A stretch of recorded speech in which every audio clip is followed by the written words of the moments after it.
pire, peut-être il vous posera des questions, en général vous n'aurez pas la réponse. C'est normal. Gregory, à toi. Well, hello, thanks guys. Thanks, Olivier. Yeah, you know, I think long ago philosophy lost its hold on the public imagination, but thank you for being here, even though there's a student strike. Okay, appreciate that very much. So I'm going to start this way. So I'm watching late night television, and a commercial comes on between the programs, and the guy in the commercial says, "Forget everything you know about mattress covers." So I did, and it was a load off my mind. But then the guy tried to sell mattress covers, and I had no idea what he was talking about. All right, so today I'm going to try and do the same trick. I want you to forget everything you know about consciousness, and then I'm going to try to sell you a new idea of consciousness. All right, so let's begin. So what is this thing called consciousness? Well, here's the trouble.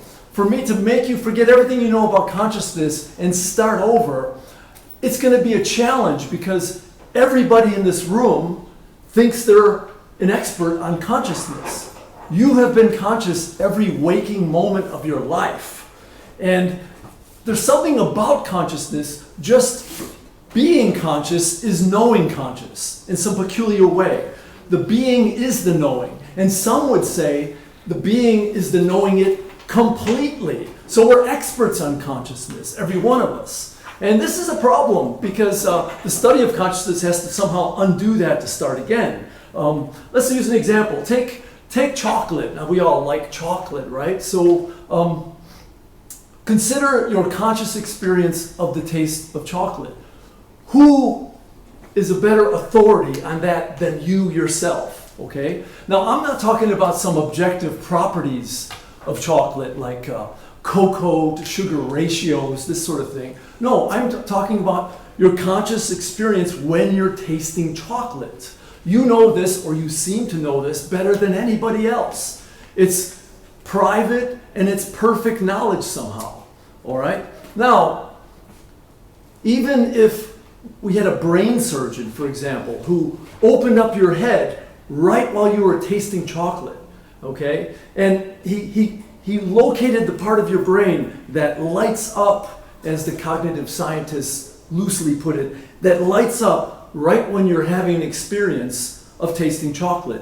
And let's say further, I know it's unlikely, but let's say the brain surgeon actually bent over and he licked your brain right while you were experiencing the taste of chocolate. And somehow your brain tasted like chocolate to the brain surgeon.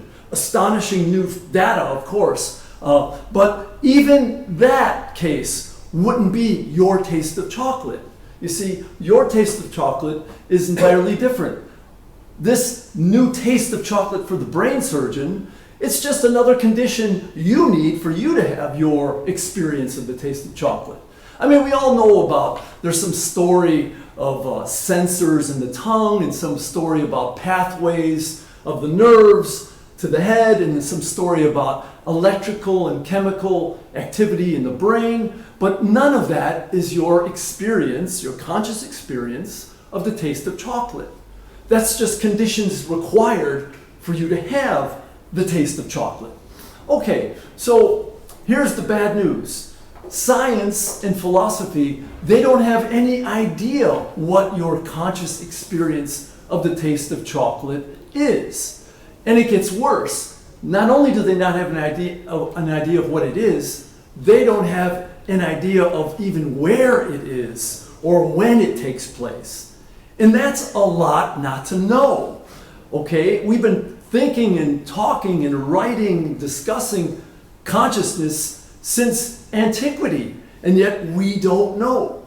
Now, I know what you're thinking. You're thinking, look, experts, schmexperts, I know what my taste of chocolate is. It's right here in my head right now. So just leave me be. But see, that ordinary claim, that claim you all think, because we all think this claim, that ordinary claim, if we accept it, this leads down a path that's been there since the early stages of antiquity, all the way up to the researchers in the latest edition of the Journal of Consciousness Studies. All of these guys going on and on about the mind-body problem, the appearance-reality problem, the world-person problem.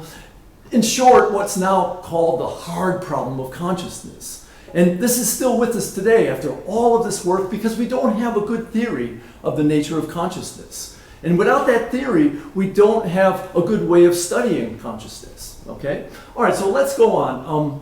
I need to review a little bit from the previous talks I did on consciousness and science in order for my message today to make sense. So very quickly, in a previous talk, Beyond the Bread and Circuses, I argued that the sense of self that we feel, right? We are inside of ourselves as a being somehow. The sense of self wasn't substantial and essential the way bread is, but it's more threadbare. It kind of hangs on us like a cheap suit, okay? And I also argued that the sense of a human will, the fact that you are an active will in the world operating, controlling things, is also problematic.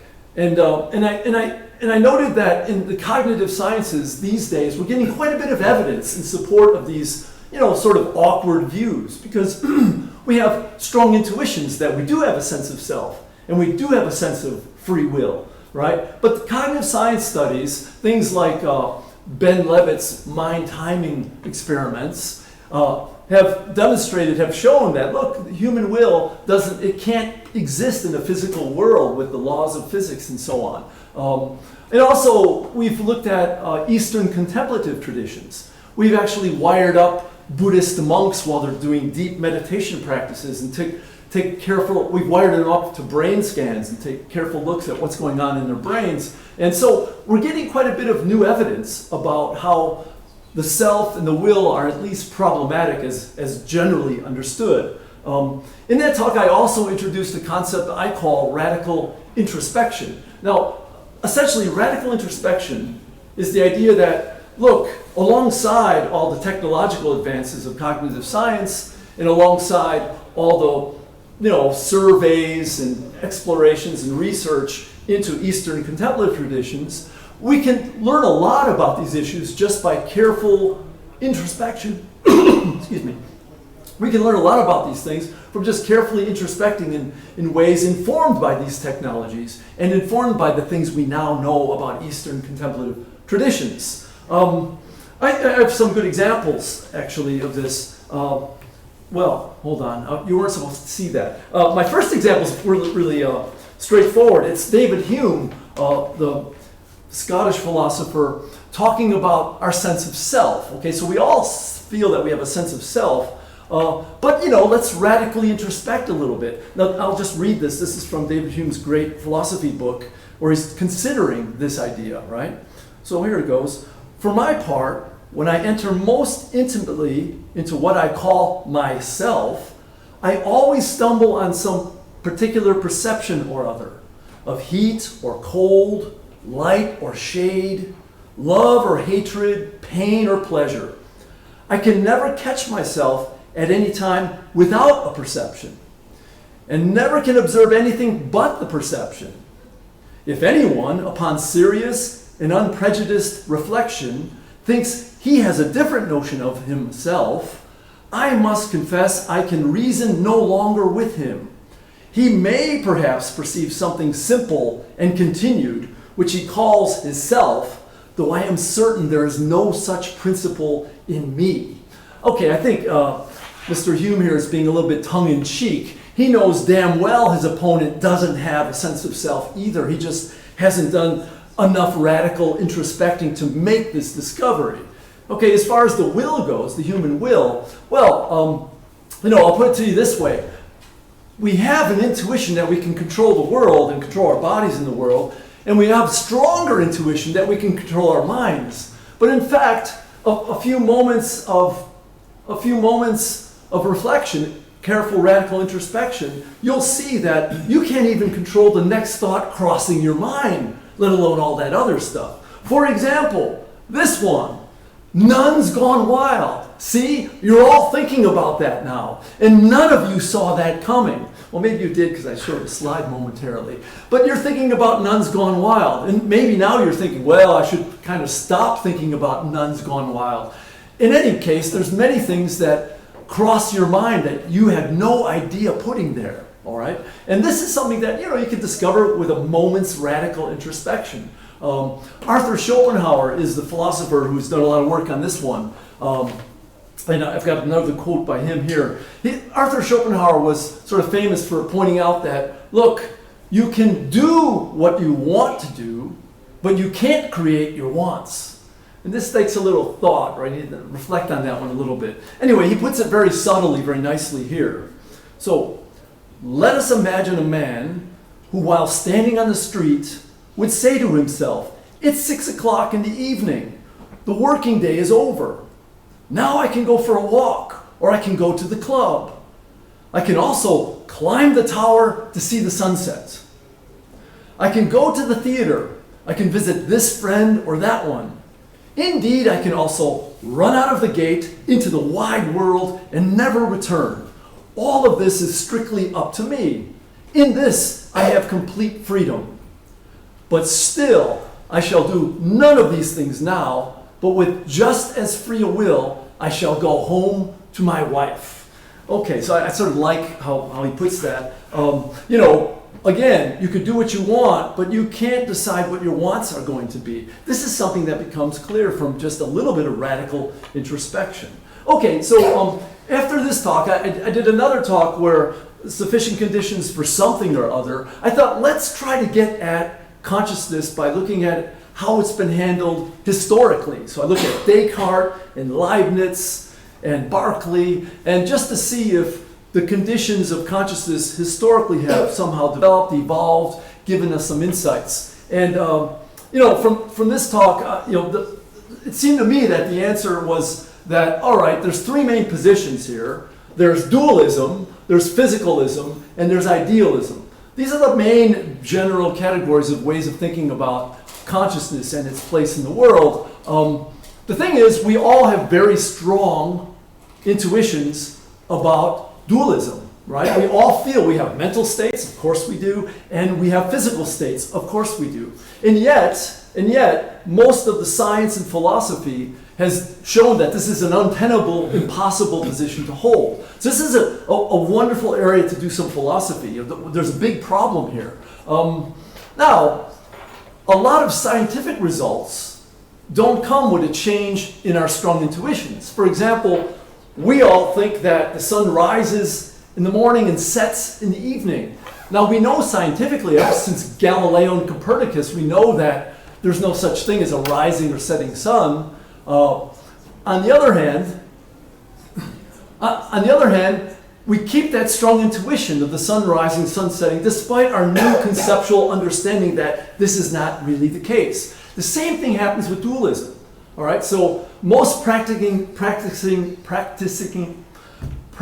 scientists don't believe in dualism. They think the world is just physical, and it's everything that's mental can be explained through this physicality. And most philosophers these days are some kind of physicalists too, or they're idealists. Nobody really holds that first position, and yet we all have strong intuitions about that position. Okay, in that talk I concluded that it seems to me that once we get rid of dualism as an option, we're left with, either physicalism, where all our mental states are somehow explained as being physical states, or idealism, whereby all of our physical states are somehow explained as being really mental states. This was the place where the work needs to be done between these two different accounts of the nature of reality, the nature of consciousness. I also suggested that, if we somehow figure out a way of bridging the gap between these two very different ideas, they're diametrically opposed understandings. If we could figure out a way of bridging the gap, possibly we could even come up with a way of explaining a means to be both scientific and spiritual, right? In other words, if you had the right account, if you could take the things about idealism, because idealists, they concentrate on what's ethereal and transcendent about reality, whereas the physicalists rather focus on what is substantive and, you know, physical, ordinary in reality. So I thought if you can bring these together, it could be both scientific and spiritual. Now, this is not a popular view. Okay, you don't make a lot of friends claiming to be both scientific and spiritual. On the one hand, the scientists, on the one hand, the religious people, the believers, they think, hey, you want all the consolations of devotion and religious belief without any of the discipline and deep belief and commitment. And on the other hand, the non-believers, they think you just didn't pay attention in science class, or that you're wimpy about having to die one day, right? In any case, it's a tough position to put forth, but yet I still have that hope that physicalism and idealism together could give us such an account. In any case, I think there's experiences here that need a proper account, okay? That's kind of my motivation.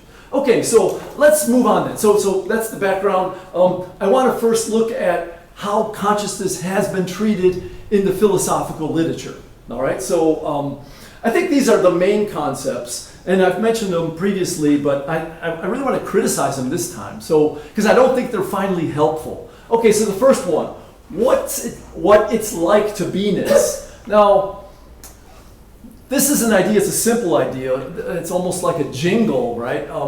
You know, there is something it's like to be me, and everybody in this room feels there's something it's like to be you, right? So human beings have this quality of there being something it's like.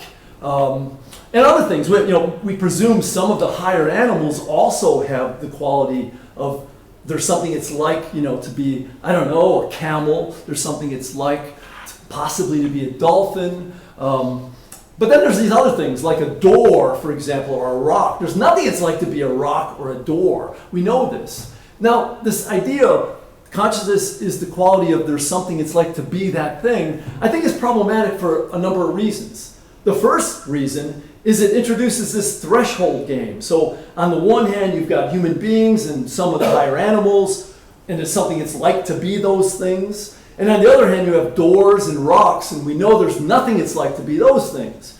By the way, one caveat, my own door where I live, when you open it, it makes this huge groaning sound. And I've always wondered, what if my door actually made the sound, I am, right? But anyway, I think there is a problem with determining if there's something it's like to be a something. In fact, you could imagine the radiator in this room hooked up to a furnace and to a thermostat and near an open window. This system will develop a kind of relationship to its environment, okay? It will respond to changes in the environment and to the weather, for example. So, you've got people wondering, well, is there something it's like to be a radiator, furnace, thermostat, and other crazy ideas. And even just the difficult ideas of, is there something it's like to be a starfish, who the hell knows, right? So I don't think this concept helps us that much. And I think it's even circular. I mean, to say consciousness is what it's like to be something is really to say to be conscious is to be a thing, that there's something it's like to be that thing consciously. And this is just circular. It doesn't help us, right? Okay, the next one, qualia as a property. Okay, so philosophers talk about the qualia of consciousness. This is a kind of coined philosopher term. Quale, I suppose, is the singular. Anyway, qualia refers to that felt experience of conscious experience, that felt flavor to it. Think of the actual sugary taste of your chocolate, right? Or the brown, luscious color of the chocolate, or the rich aroma of the chocolate. These would be qualias, right? And surely qualia is something to do with consciousness. It's important. But the trouble with it as a concept to understand consciousness is philosophers have no consensus. They don't agree on what constitutes qualia. They don't agree on what they are. In fact, for some philosophers, it even comes to a kind of mental paint in our heads, right? So there's a lot of disagreement and confusion here. The other problem with qualia is that it's only a part of consciousness. I mean, I think there is consensus amongst philosophers that qualia represents only a portion, a property of consciousness, and not the whole thing. So I don't think it's a very helpful first set of ideas to get a hold of consciousness. The third one, the view from nowhere. Well, this refers to subjectivity, okay, the sort of perspectivalness of consciousness. Now, I think this one is crucial, all right? This is a very important part of consciousness. We have to have an account of subjectivity. However, as it's typically utilized in philosophy, you have the idea that subjectivity requires a kind of metaphysical self posited as the center of subjectivity, right? And here we go, right again, we're back with dualism, a kind of hopeless move. So, or what's worse, if you don't posit this metaphysical self, this center of subjectivity, you end up with subjectivity without a center, which is a hard idea even to understand, right? I mean, to borrow one from the utilitarians, you know, if positing a metaphysical self at the center of subjectivity is a little bit spooky, right? Well, then positing no metaphysical self at the center of subjectivity is spookiness on stilts, okay? It's even more spooky. I don't even know how to think about this one. So I think it just leads to a lot of confusion, right?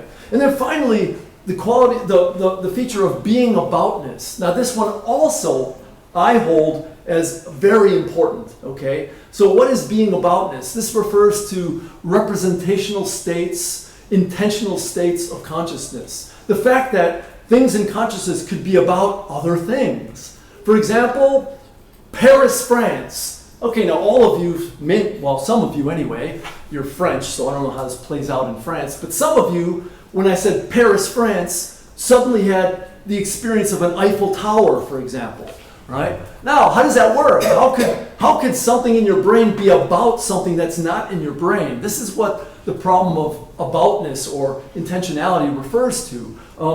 Again, I think the literature on intentionality is very dense, it's very complicated, but being aboutness, again, is only a part of the whole that is consciousness. It's a property of consciousness, a feature of it. It's not the whole thing. And I think we get bogged down in this very complicated literature and we miss what consciousness, we miss the thing we're out to understand.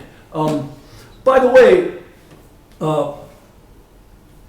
you know, there is a way that this is simple. I mean, we have conventions of aboutness, right? For example, a red octagon with a word on it means stop, and we all agree with that convention of aboutness, right? But this is not what the being aboutness theorists are talking about. They're talking about something far more mysterious and complicated, some way in which something can actually be another thing, right? And this is problematic both conceptually and, I think, scientifically.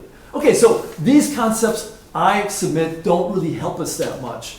Is there a way we can get at consciousness that's more direct and more helpful? And I think there is, right? So to sidestep all that conceptual stuff, to sidestep the trappings of all this literature, I think just stop and radically introspect for a moment. There's a kind of immediacy to consciousness. You're directly acquainted with your conscious experience, more so than anything else, in fact, right? So I've got a few things here. So without defining consciousness, just rest with that immediate acquaintance. So consciousness is a being something, a something, again, we're not going to define it here. It's a being something that's perceived, that's sensed, that's thought, and that's felt. And I'm using these verbs in their ordinary sense here. And we all know what this means, right? And we don't need to have some articulation of it. We know it directly. Likewise, consciousness is something being an event, a happening. It's dynamic, okay? It's constantly changing. And we know this from direct acquaintance. Consciousness is something being manifest as presented. It's in our face, in fact, right? It's right there, inescapable in a sense.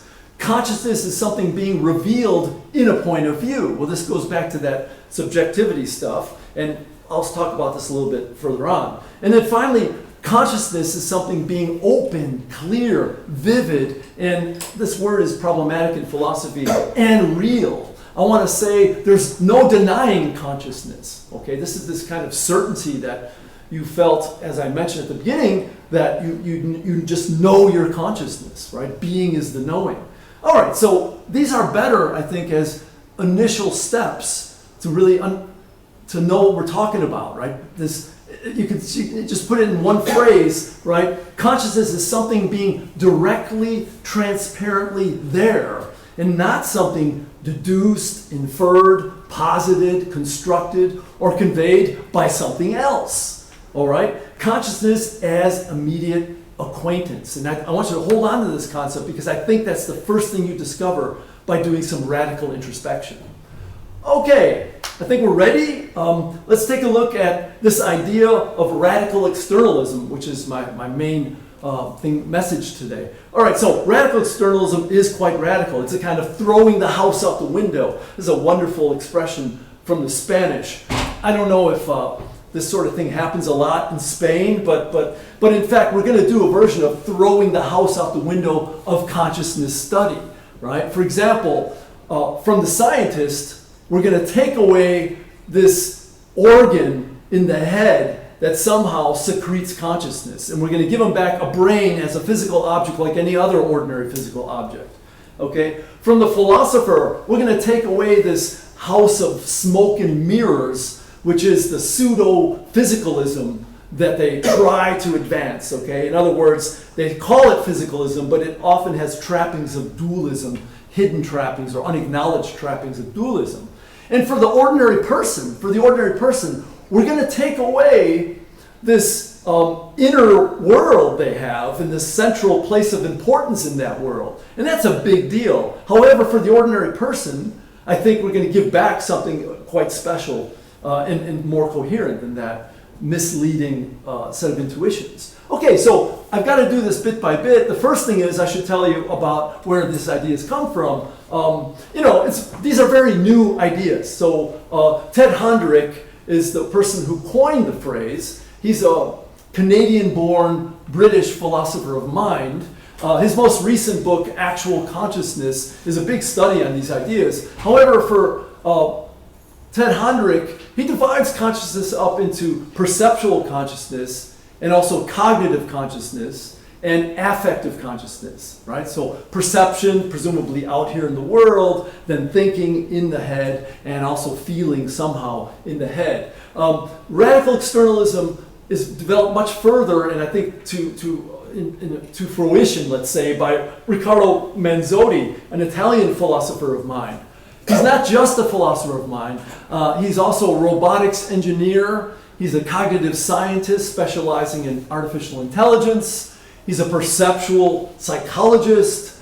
And in fact, he's an artist who makes comic strips to explain his views. I'm probably forgetting a few things about Riccardo Manzotti, but there you have it. By the way, no worries. Both of these gentlemen have since had haircuts. Okay, they both have had haircuts. Okay, so I'm going to take this step by step because it is quite an overwhelming change in the idea of consciousness. So let's begin with the current literature. All right. So for the last generation, scientists and philosophers have been undergoing the project of trying to figure out how consciousness can be brain-based. The basic idea here is that there's some goings-on, chemical and electrical, in your head, in your neurons, and somehow this business secretes consciousness the way, your pancreas secretes insulin. And they've been working on this for a while now, at least a generation or more, and not really getting anywhere. I mean, you hear reports about great advances in discovering the neural correlates of consciousness. So we now know that, hey, when you recognize a face, something happens in this part of your brain. When you use language, something happens over here. When you're very much afraid or nervous, something happens somewhere else. These are important findings, and they're actually clinically useful in certain respects too. But this does not further the case for understanding consciousness, conscious experience. Consciousness is brain-based. There's many people doing this. It's the overarching paradigm, you might say, in current consciousness studies. Nobel Prize-winning scientists like Francis Crick, he spent the last decade of his life trying to find, the conscious neuron somewhere in the brain. Another Nobel Prize-winning mathematician and philosopher, Roger Penrose, is still at it. He's trying to find consciousness even deeper in the microtubules inside the neurons in the brain. But I think the problem here is very straightforwardly conceptual. They don't have a good theory of consciousness, and they're not getting anywhere by making these correlates. So, just again, radically introspect for a moment. You don't experience your neurons, all right? Nobody does. And so, no matter what we learn about the neurons, it isn't going to illuminate our consciousness. Our consciousness is nothing like our neurons.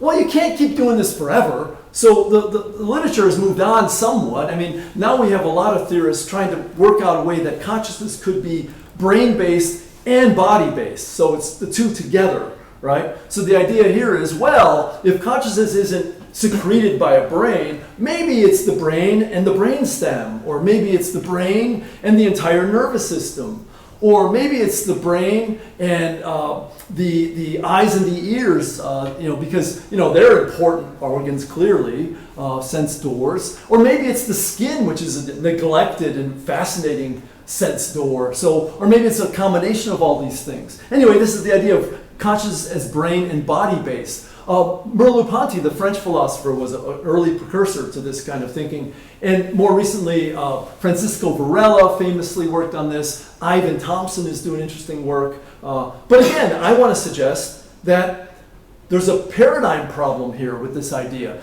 Just as we don't experience our neurons, we don't experience our, say, eyeballs or eardrums either. So I think that these guys are destined to fail in this respect. But is it a corrective on the brain-based guys? I don't know. I think it's all sort of misguided. All right, so let's go on. A third group, and the last other group I'll look at, see consciousness as brain, body, and contact-based. So the idea here is that, you add to that combination of brain and body things like any sort of contact you make with the world. So think of the blind man's cane, right? And how subtle the blind man's cane becomes for the blind man. Or even all of you, when you outsource parts of your memory into your electronic devices, right? I mean, there's lots of ways where we extend our mind. These guys are often called the extended mind theorists, whereas, by the way, the brain and body guys are called the embodied mind theorists. But again, just as we don't experience our neurons or our eyeballs and eardrums, I don't think a lot of conscious experience looks like any combination of these, okay?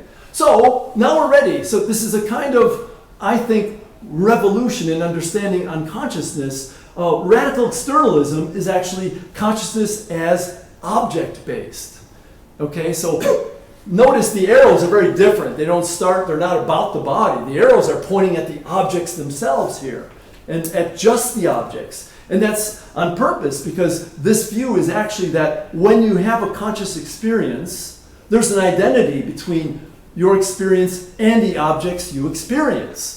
So take the apple over there. When you're attending to the apple, when you're experiencing the apple, your conscious experience is the apple. Okay, I know this is an enormous conceptual leap. Most people, when they first hear this, they think you must mean something else. It's almost comical. The first objection to this view is, wait, what? Right? So, how can you be the apple, right? Or, for that matter, anything else, or an accumulation of objects out there? Well, just hold on. Let's think about this step by step. I'll present it through a number of slides. So, if you are, as a conscious experience, you are the object that you experience, a few things follow. First of all,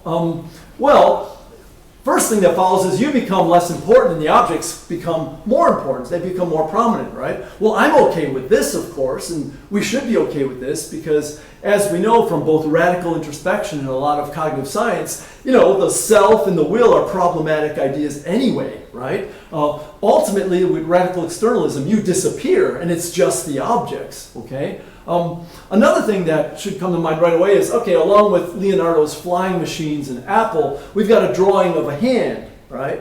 So some of your perceptual experiences are of your body, or parts of your body, right? Now, this can be confusing because, when you grab the apple, when you pick the apple, you could be attending to your own hand. And so somehow, in a strange sense, you are your hand at those moments of attention to the hand. Ultimately, what I'm going to suggest is all conscious experience is a form of perceptual conscious experience. But we'll get to that. Let me move on to a few other things. Here is a depiction of the standard view, okay? The view you walked in here with, right? So there's some sort of internal object, let's call it the representation of the apple in this case, and then there's the neurons which somehow generate this appearance in the head, right?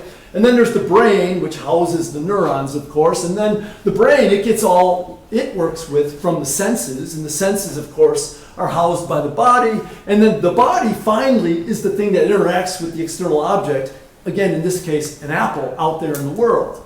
Now notice that with this standard view, a lot of mystery is involved, and maybe even magic is required. How do we go from neurons to an internal appearance of an apple? Nobody knows. Nobody has an answer to that question. And likewise, at each step, internal object brain, internal object senses, internal object body, none of these make good sense without adding some, hopeless dualism or even, magic to the formula. However, between the body and the external object, there's a straightforward physical connection, right? There's causality there. Here's another depiction. Now, at the top on this slide, we've got the standard view, another way of looking at it. So the brain is right at the center of things, okay? And outside the brain, you have the body. Of course, you got body parts here, the hands. And then finally, out there in the world, you've got the apple and the cup and other physical objects, all right? Whereas here, on the bottom, you have the radical externalist view. So I am the apple is right at the center in this case. And I'll just go ahead and read this. This is Riccardo Manzotti, in fact. When I experience an object, the thing I am is the very object. It is a mind-object identity theory. This is the view, right? Okay, now I stole this this is a page from a comic strip by Riccardo Manzotti, and I'm going to go ahead and steal one of his slides too, just to push this further. Okay, so we start with an apple, a conscious experience of an apple. And we have a few candidates. Well, maybe the apple, conscious experience of an apple, is brain-based. But look at the brain. It's nothing like the apple. The brain is gray and gooey. It's not at all like an apple. The apple is red, shiny, smooth, etc. Okay, well, maybe conscious experience of an apple is like the scientific view of the apple. The precise equations that represent the apple, the physical model of the apple.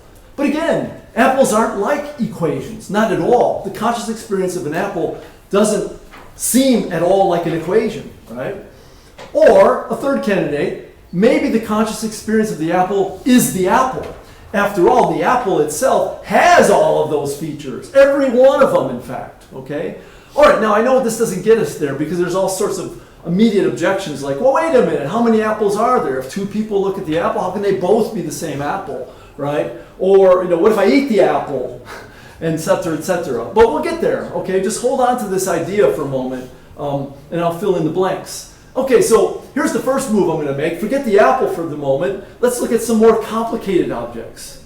Okay, so you look at a rainbow, and I'm suggesting radical externalism suggests that you are the rainbow when you attend to the rainbow.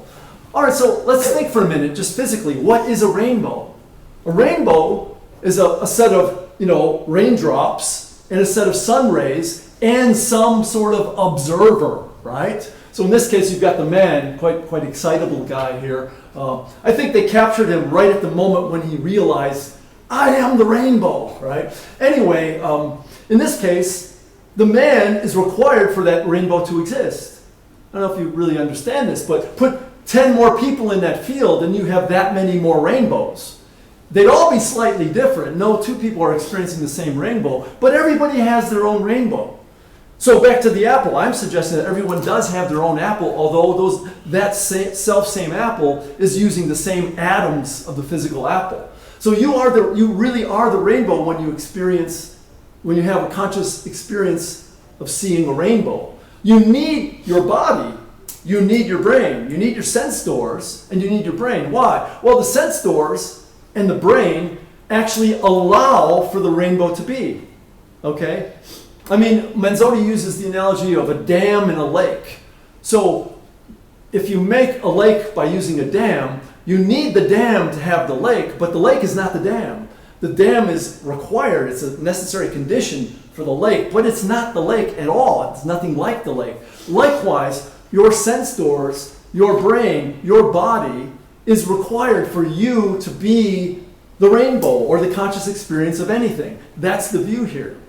Okay, let's look at a constellation of stars, right? An even bigger spread object. So with any constellation of stars, understand that in this particular one, the Big Dipper, it's a constellation of stars that are nowhere near each other in the real world, right? They're light years apart from each other.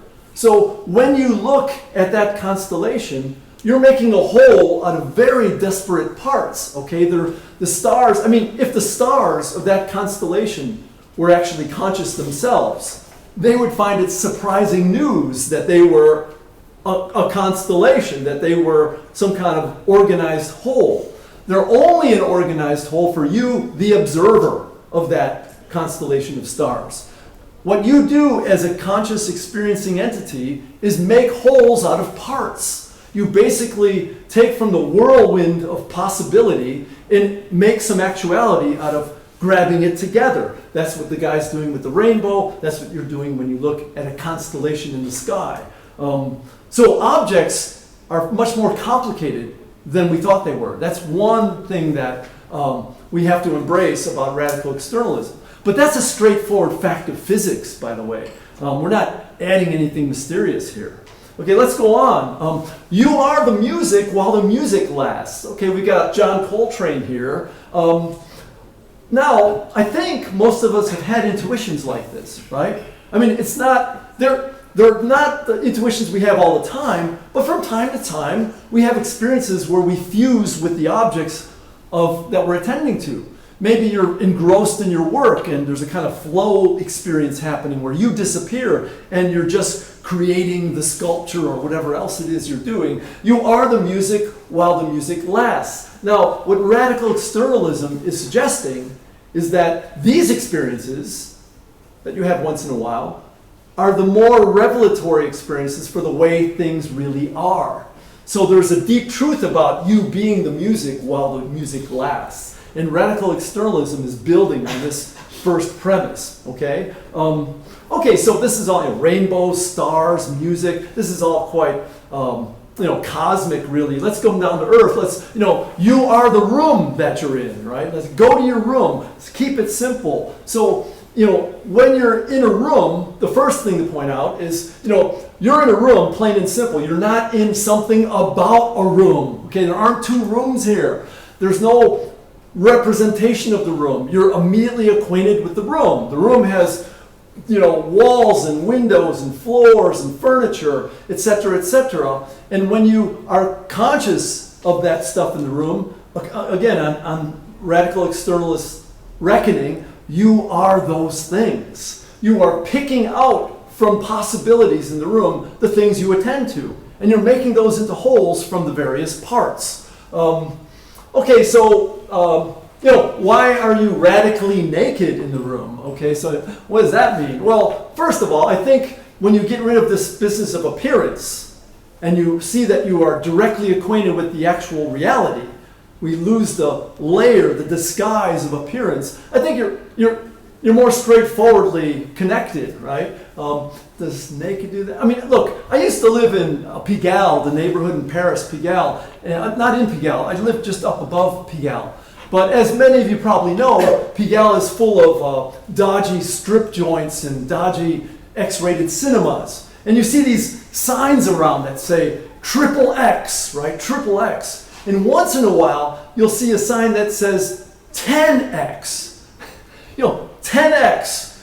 Are the people involved performing without any skin? I often wonder, well, in a way, this is a version of 10X radical externalism, because in fact, when you become the room, you disappear, right? Your conscious experience of the room is you. You are the room. And there's a kind of radical nakedness about that. Let's go on. In Manzotti's words, right? So in a room, we have a whirlwind of physical states.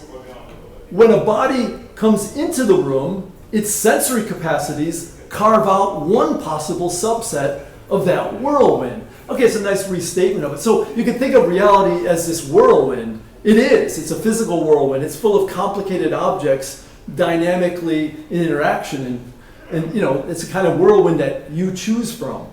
And he goes on, the room or part of the room that you perceive now becomes, in combination with your faculties, that is your sense doors, this a whole. It becomes a whole. The parts become a whole, and this is consciousness. Okay? All right, well, look, one thing I also have to add here is we're always kind of in a room. Even when you're outside, you just think that, the ceilings are higher, the walls are wider. Now, let's take a moment here. No, I'm just talking about perceptual consciousness. So, limiting it to perceptual consciousness, this isn't that counterintuitive if you stop to consider that, this morning we all, I hope, woke up in a room somewhere, right? And if you could somehow record everything that happened to you through all the rooms you've been in the whole day until you arrived at this room and had these experiences here, if you had a record of all that stuff, it would be a pretty good, accurate account of who you have been today, who you are today as a conscious experiencing entity. Okay? It would be, if it were an elaborate account, it would be very accurate. So again, the intuitions here aren't that strange after you stop and think about them. After you radically introspect a bit, they become more and more available, let's say. For example, a little radical introspection right now. So if you think about it, where was I going with this? Let me see where my next slide goes to. All right, so let's try, for example, accepting the truth of radical externalism. Just momentarily say, yes, it's true, I am the object out there. So think about the room you're in, right? So you're all this stuff that you're looking at and thinking about and experiencing, all right? Now, change that and say, no, that's not true, internalism is true. What are you going to do to radically introspectively discover that truth? Where are you going to look inside, I guess, at the appearance of the room? And what will you find when you look at the appearance of the room inside? You'll find the room again, right? So why have this extra appearance room alongside the actual room? So in a way, radical externalism is almost a minimalism about physicality of the world, right? You don't need that extra room. And if you play with this in terms of radical introspection, it becomes a more acceptable view, right? Okay, so I think at this point, I need to talk about radical externalism as a theory of existence, not just a theory of consciousness. And I think in important ways it really is. We need to focus on physicalism, on what's physical, right? So what makes something a physical object? Now, radical externalism requires a straightforward, accepted, standard scientific view, right? So I don't want to introduce anything fancy here. There's no quantum mechanical shenanigans required. There's no, black hole bells and whistles, no multi-universe strings attached. No. Just a standard picture you all have heard of and you all, I'm assuming, accept that if something exists, it is located somewhere in space and time. And if something exists, it's made out of mass and or energy. And finally, if something exists, it's causally linked to something else that exists, at least one thing, right? So these three things, these three features, is all we really need. And it is an accepted standard scientific view of the nature of physical reality. Okay, but the thing is, this standard view, many people neglect to consider what it implies, all right? So, for example, one thing it implies is that if something doesn't have any causal link with anything else, and I mean ever, so in no place at no time has this thing causally linked with anything else, well then it doesn't exist. In other words, that thing would be the same as no thing, right? To believe in uncausally linked existence is to believe in a kind of ghost, right? And this just follows from this physicalist picture of reality.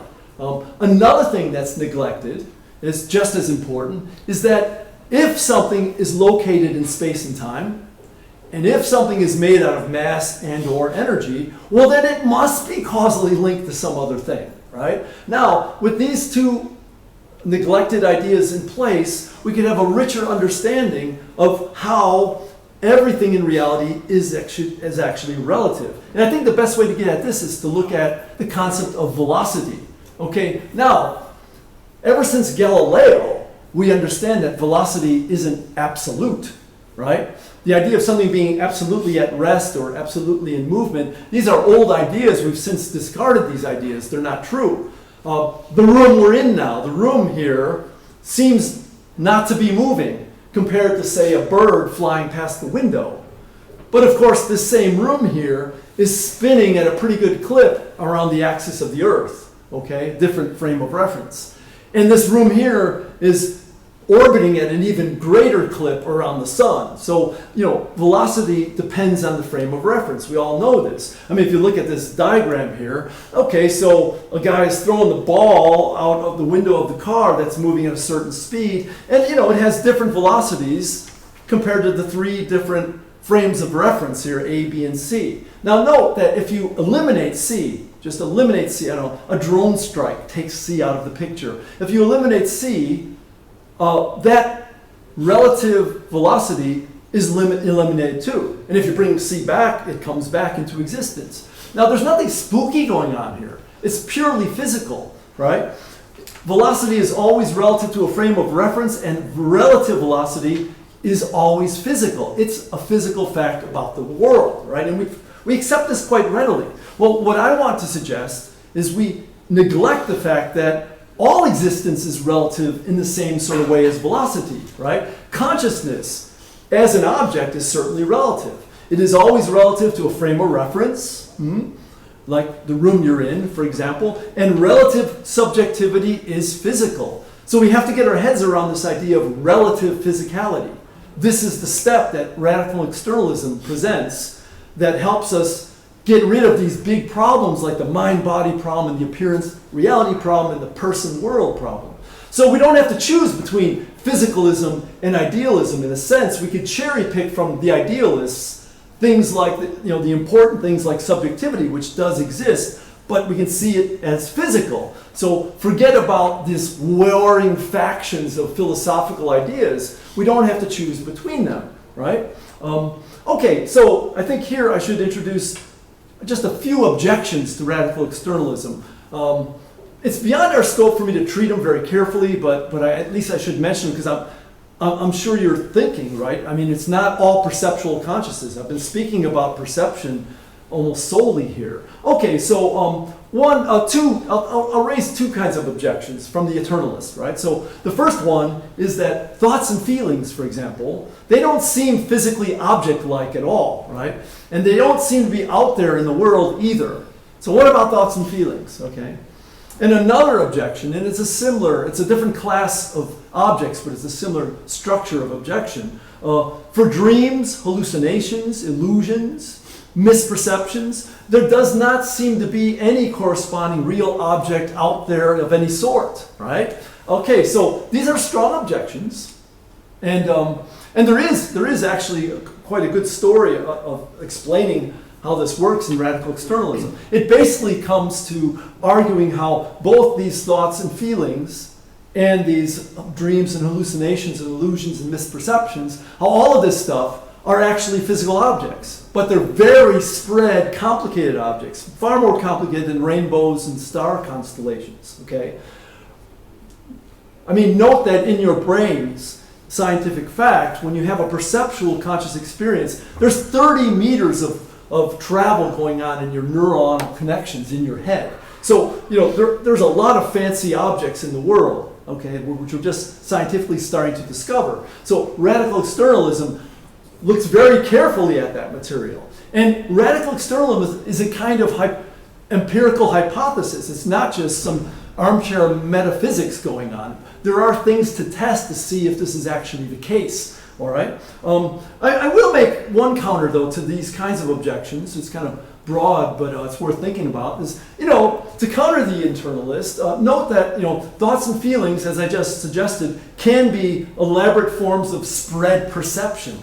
like our rainbows and stars. And also, in terms of the other one, note this, the eternalists rely on a lot of strange phenomena, like dreams and illusions, as their evidence that internal appearances exist, right? While externalists, radical externalists, rely on normal facts about physical objects in a real world, okay? So it's rather more straightforward. I think that's worth considering. I think we've been operating under a paradigm for so long without acknowledging it, and certainly not acknowledging the assumptions that come entailed by that paradigm. And I think radical externalism shakes us up a little bit, and we start to look at that stuff. Okay, that's it for radical externalism for now. I want to talk about one more thing, a little shorter, and my view is that radical externalism really helps out with a concept called non-duality, right? So non-duality, what is this thing called non-duality? Well, before I get to that, I should say a little bit about my own views, my overarching philosophical views. I do like this project of trying to find some bridge between physicalism and idealism. And I do think that in finding that sort of bridge, you might gain some insights into kinds of consciousness that are very hard to get philosophical foundations for. Things like spiritual experience. And I've never bought this kind of separation you see in the literature between, say, Eastern contemplative practices on the one hand and Western academic philosophies on the other, okay? I think this is a false dichotomy, and there have always been some sort of commerce and conversation between these different sorts of perspectives. If you think about, Eastern spiritual practices crop up in Western traditions. And likewise, Western academic philosophical principles crop up in Eastern spiritual practices.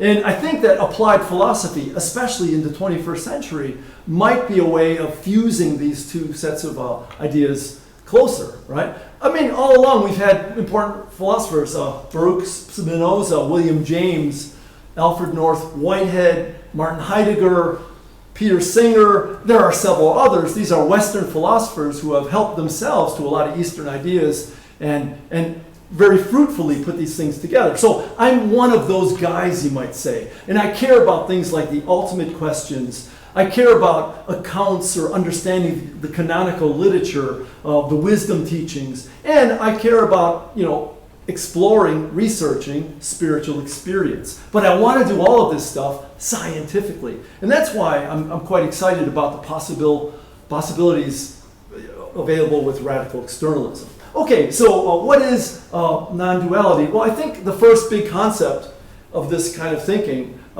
is that the idea of not two. That's what non-duality actually means, right? And here the idea is that the observer is not separate from the object observed. Well, this should sound familiar, right? This seems to be the bread and butter of radical externalism. However, it's not without its problems because, what do you mean exactly by not separate? Are they merged? Are there two things here that somehow are one thing? And again, this is a big problem. It ends up being a spooky, physics-defying issue in some respects, as depicted here, right? So you might have a subject, he's observing an object, and then the object observes the subject, etc., etc. And you end up with this sort of human-headed, fish-headed, fish-bowled guy. There's no such thing as this thing, right? So we have an initial problem with the standard account of non-duality, of merging with everything, right?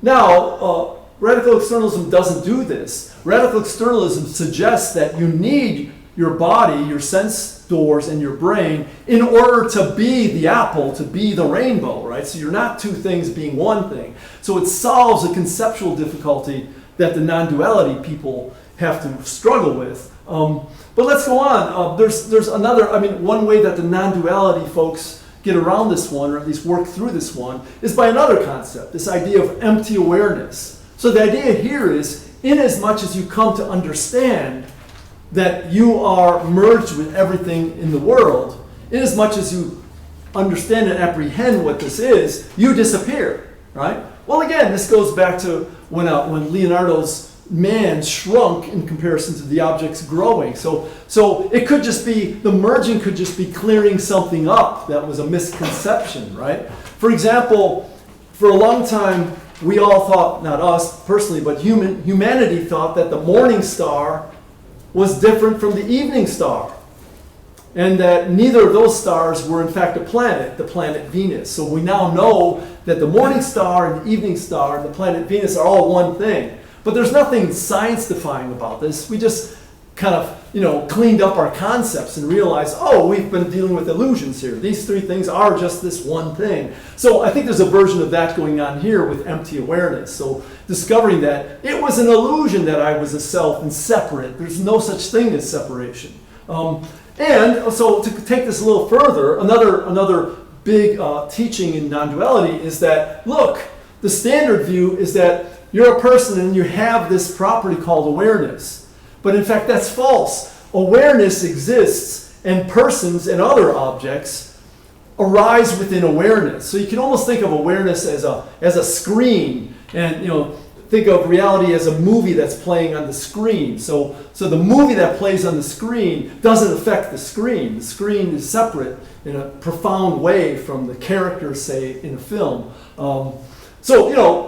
This is the non-dual view. The person appears, and implied in this is all of those appearances on the screen, all of those appearances within awareness are fleeting, and they're not real. Finally, it's in fact the awareness that's the real deal, right? Awareness is full stop. Okay.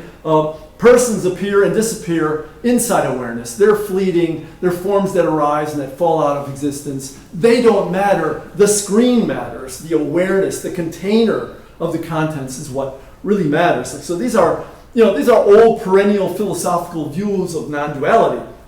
They turn up all over the place. I mean, certainly in all the canonical religious material. Hinduism way back when, and many forms of Buddhism talk about this idea of being the awareness. Even in the West, I mean, you got Sufi Islam has a big tradition of non-duality, and so does a lot in the Christian mystic tradition. So, these are perennial religious ideas, but they show up elsewhere. I mean, philosophy, for example, Parmenides, one of the ancients, we only have fragments of his work, but, at one point he says, what exists is now, all at once, one and continuous. All is full of what is. And there's other fragments along those lines in Parmenides. Now, unlike fragments in Spinoza, you've got a full-blown metaphysics based on an idea of non-duality. As put here, the order and connection of thoughts is identical with the order and connection of things.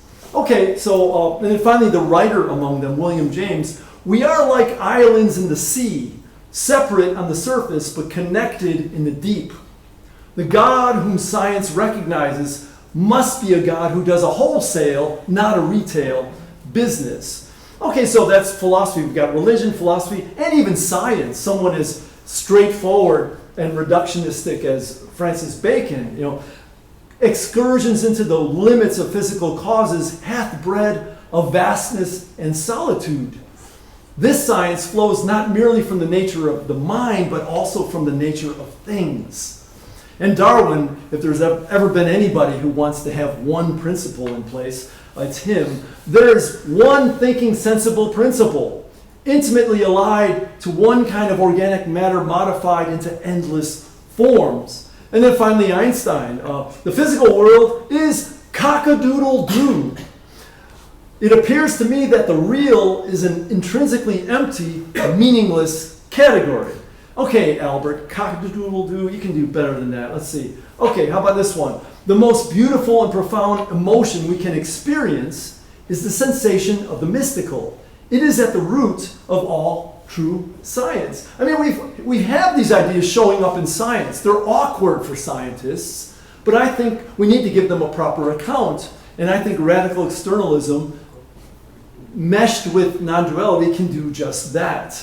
Now, there are a lot of mistakes along the way. So, for example, you find in the non-duality literature a lot of repackaging of idealist philosophical ideas that never really made it in the literature. I mean, they've been refuted in philosophy, but they keep showing up in the canonical text. Indra's jeweled net is one of them. I mean, there's many, but I just picked this one up because I think it's quite intuitive in a sense. The idea here is that reality is an infinite number of jewels or reflecting entities that are reflecting all of the other entities. It's a clever image because, in fact, it allows you to have a nothingness right within the something, right? It's just every nothing thing is reflecting all the other nothings. It seems like it's doing something, right? However, there's not a shred of evidence for this idea, right? I mean, for me, non-duality, I'm a sort of radical non-duality person. I don't accept any extensions without evidence of these ideas. I stick with what's radically introspectively available. So for me, it's non-duality, but then less, okay? So from radical introspection, all you get is that it reveals that all forms seem to be changing and apparent objects seem to be event-like, or at least very complicated objects. There's some tension here. I haven't really worked some of these ideas out. The non-duality literature often uses the image of the sea and waves in the sea. So the waves would be like the appearances. The waves are fleeting, they don't matter, and the sea is constant, fixed, forever, right? It'd be like the screen versus the movie playing on the screen. By the way, this image is from Via Selmans, who's a wonderful artist. She makes these, this is a drawing made with just a pencil on a white sheet of paper. That's quite radical. Anyway, okay, I digress. So let's go on, nearing the end here. Okay, so one of the things I haven't really worked out is this tension between things on the one hand and events on the other. So the non-duality teachings talk about how everything is one, this thing that seems to be fixed and forever. Whereas from radical introspection, all I know is that everything is changing, impermanent. And I won't give that up, so there's a kind of tension here. I mean, for me, what's confusing is Manzotti himself, in his work, he's kind of shifted from an event ontology over to more of a complicated object ontology. I really need to speak with this man about that move. Okay, so let's go on. I want to finish with spiritual experience because I think this stuff is important. It needs to be given an account.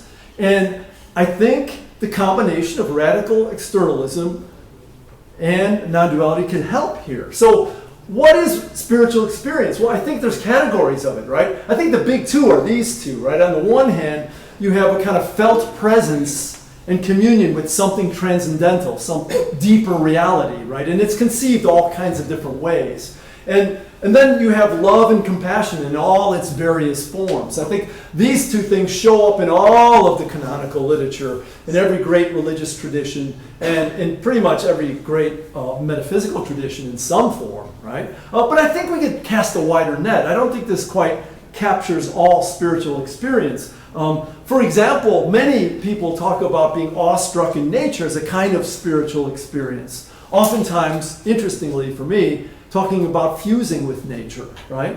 And then people have, artistic inspiration or aesthetic appreciation experiences that are quite powerful in ways they describe as spiritual as well. And also profound scientific and intellectual insights. I mean, something that a lot of scientists, Einstein, and there's a lot of scientists who have mystical inclinations. And I think it has a lot to do with their actual spiritual experiences they have in the process of being scientists. Okay, well, is there a way that we could somehow gather all these things up and give them a better account with the stuff I've been talking about? And I think the answer is yes, there is.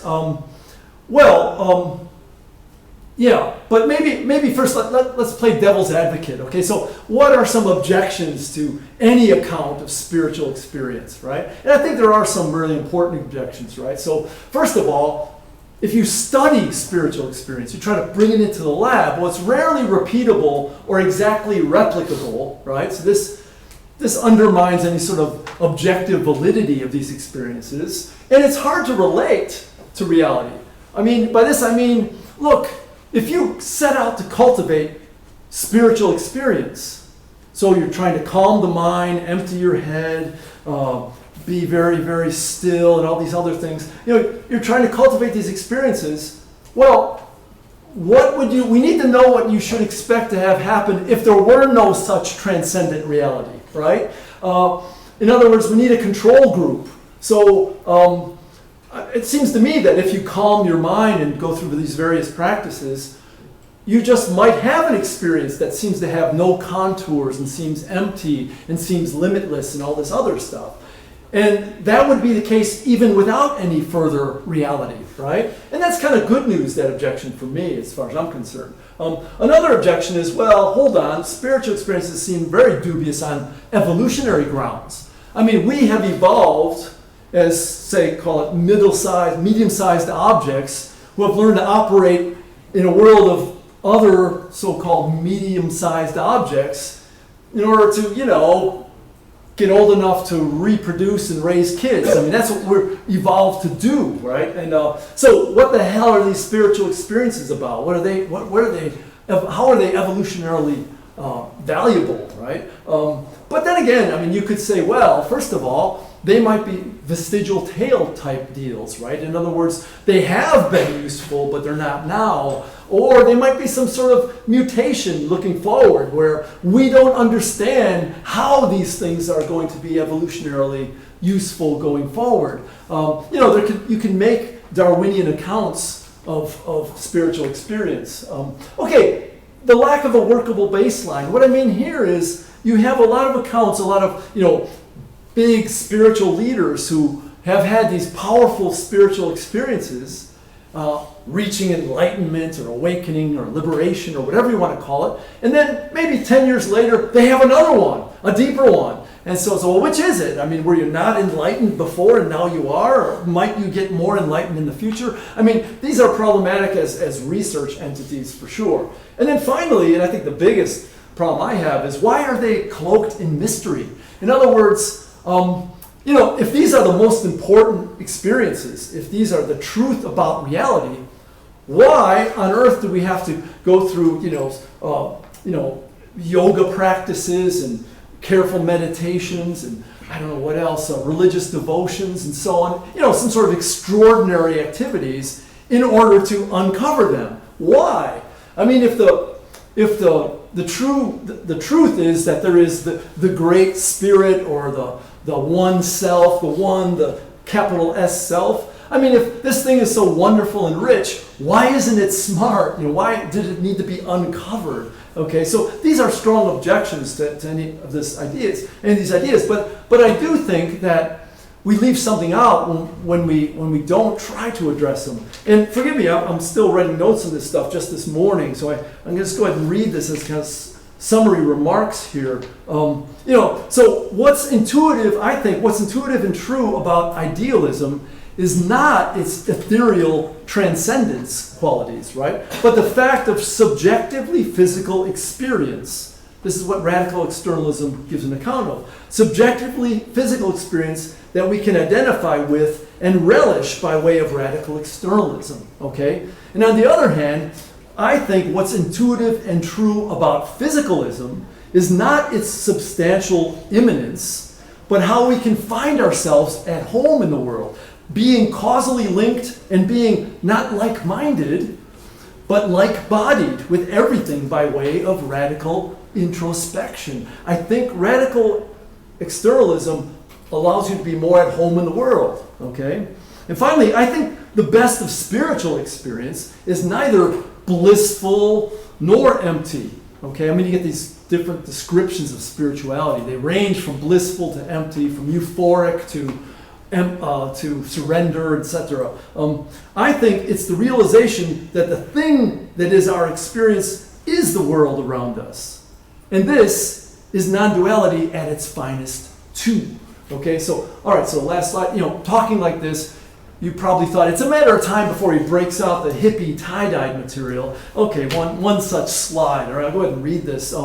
Okay, so to counter the secularist, it can be as scientific and philosophic as it is mysterious and wondrous to have spiritual experiences, right? Being radically naked in our subjective physical rooms and one with the objects of experience there, we are a calling forth of consciousness into a view. And by my lights, that's very radical, okay?